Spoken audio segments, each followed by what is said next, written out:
Selamat pagi, salam dan bahagia. Dosen penguji dan dosen pembimbing yang saya hormati, perkenalkan, saya Angelica Octavia, NIM 20180177176. Hari ini akan mempresentasikan hasil penelitian saya dengan judul Pengaruh Daya Beli Masyarakat, Impor, dan Ekspor dengan adanya relaksasi pajak penghasilan Pasal 21, Pasal 22, Pasal 25 terhadap antisipasi krisis ekonomi Indonesia. Dalam penelitian ini, saya dibimbing oleh dosen pembimbing 1, yaitu Ibu Sri Lestari Yuli Prastiatini, SE MSA AKCA, dan dosen pembimbing 2, Ibu Nur Anita Canda Putri, SE MSI AK. Latar belakang penelitian saya yaitu kegiatan ekonomi. Kondisi perekonomian global akan terus mengalami perputaran. Setiap negara harus siap dengan strategi untuk menghadapi ketidakpastian kondisi ekonomi. Dewasa ini, dunia internasional dalam beberapa tahun terakhir tengah dikejutkan dengan sebuah pandemi, yaitu wabah penyakit yang disebabkan oleh sebuah virus yang bernama coronavirus atau COVID-19. Pandemi global COVID-19 memberikan dampak menyempitkan kegiatan ekonomi yang terjadi saat ini membuat ekonomi tidak bergerak. Sehingga pandangan bahwa COVID-19 akan menggiring ekonomi kepada jurang resesi yang berkepanjangan dan semakin parah akan terjadi. Hal tersebut mengharuskan pembuat kebijakan mencari langkah yang paling efektif untuk menjaga agar perekonomian Indonesia bisa tetap stabil. Karena itu, pemerintah mengeluarkan kebijakan fiskal yang diterbitkan pemerintah tertulis dalam Peraturan Menteri Keuangan Nomor 44/2020 tentang pemberian insentif pajak bagi wajib pajak yang terkena dampak dari pandemik COVID-19. Relaksasi tersebut terkait dengan relaksasi pajak terhadap pajak penghasilan Pasal 21, Pasal 22, Pasal 25, serta restitusi PPN. Hal ini bertujuan untuk menjaga daya beli masyarakat dan memperlancar kegiatan ekspor dan impor. Dengan adanya kebijakan fiskal berupa relaksasi pajak ini, diharapkan dapat mengantisipasi krisis ekonomi di Indonesia. Selanjutnya, kerangka pikir penelitian ini.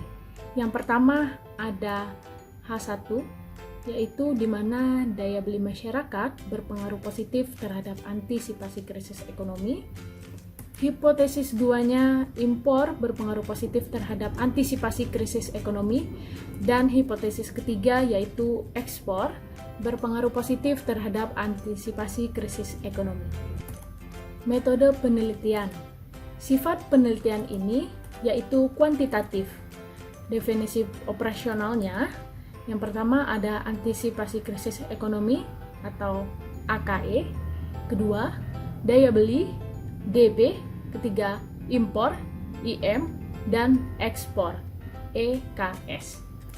Populasi penelitian ini yaitu data konsumsi, impor, ekspor, dan pertumbuhan ekonomi tahun 2020 sampai 2021. Teknik pengambilan sampelnya dengan purposive sampling. Uji asumsi klasik. Yang pertama ada normalitas, yang kedua ada heterokedastisitas, yang ketiga autokorelasi, dan yang keempat multikolinearitas.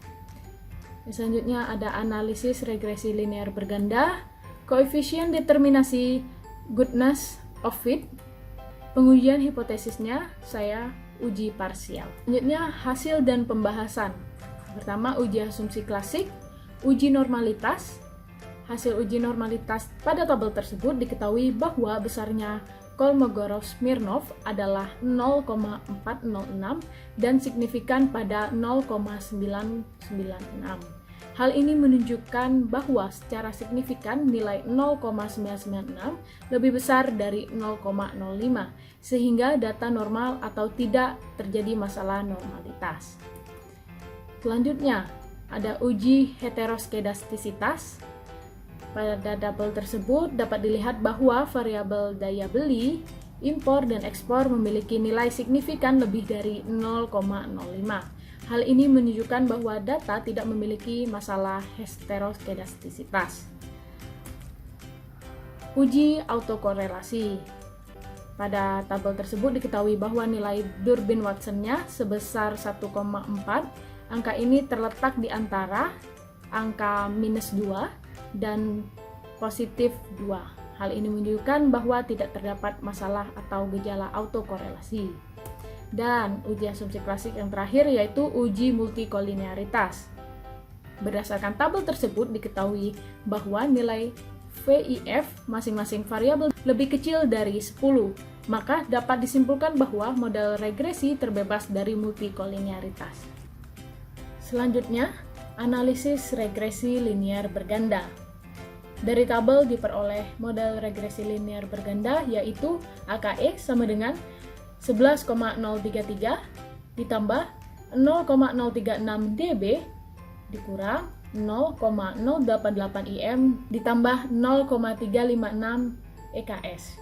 Selanjutnya ada uji koefisien determinasi. Tabel ini menunjukkan bahwa nilai adjuster R-square-nya yaitu 0,943. Hal ini berarti variabel independen, daya beli, impor, dan ekspor dapat mempengaruhi sebesar 94,3%, sedangkan sisanya 5,7% dipengaruhi oleh faktor lain di luar penelitian ini. Selanjutnya ada uji fit. Pada tabel ini 0,034 lebih kecil dari 0,05.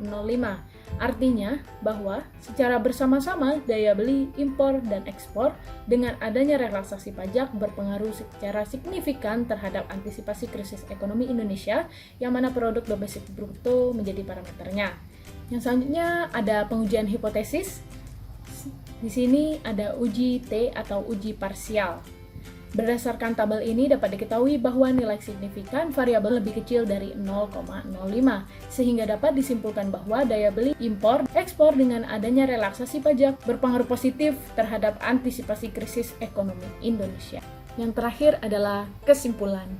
Kesimpulan pertama yaitu daya beli masyarakat dengan adanya relaksasi pajak berpengaruh positif terhadap antisipasi krisis ekonomi Indonesia. Yang kedua, impor dengan adanya relaksasi pajak berpengaruh positif terhadap antisipasi krisis ekonomi Indonesia. Dan yang ketiga, ekspor dengan adanya relaksasi pajak berpengaruh positif terhadap antisipasi krisis ekonomi Indonesia. Demikian presentasi dari saya. Atas perhatiannya saya ucapkan terima kasih. Salam dan bahagia.